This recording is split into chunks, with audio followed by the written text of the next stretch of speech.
Et l'on se doit d'avancer ensemble, car les départements de France, et la Loire-Atlantique est incluse, ont évidemment besoin de l'appui de l'État pour assurer certaines des missions relatives à la prise en charge des mineurs isolés. Car nos ressources sont aujourd'hui insuffisantes pour assurer la mise à l'abri de ces enfants le temps de la reconnaissance de la minorité. Et l'État devrait prendre à sa charge cette mise à l'abri. Il devrait par ailleurs mieux accompagner lorsque les départements manquent d'évaluateurs.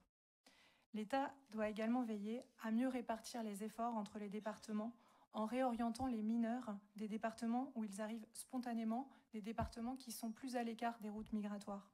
Cette répartition doit être appliquée sérieusement et devrait s'accompagner d'un dispositif de sanctions pour les départements qui refusent de jouer leur rôle. Et puis, je dois évidemment souligner les carences en termes d'éducation. Les lenteurs administratives privent ces enfants de scolarisation. Ce sont des mois, parfois des années, qui sont perdus et qui auraient pu être mis à profit pour permettre l'acquisition de compétences et l'intégration dans la société. Encore tout récemment, en septembre, l'UNICEF a épinglé notre pays au sujet de ce retard d'apprentissage. Des années de préjugés et de peurs liées aux migrations conduisent certains acteurs politiques à faire de la nationalité un caractère supérieur à celui de la minorité.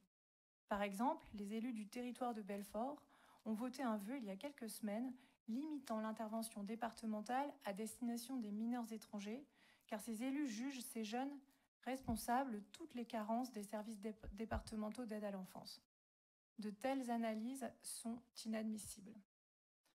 Je tiens tout de même à rappeler que la Convention internationale des droits de l'enfant, qui aura 35 ans l'année prochaine, protège les mineurs, quelle que soit leur nationalité. La ligne défendue par le territoire de Belfort et ses propos sont un glissement qui est dangereux. Car on ne peut pas admettre la possibilité de comparer deux situations de détresse sociale. On ne peut pas accepter, et on ne l'acceptera jamais, qu'il faille faire un choix de protection et de prise en charge d'un enfant qui n'aurait pas franchi de frontières au détriment d'un autre qui en aurait franchi une.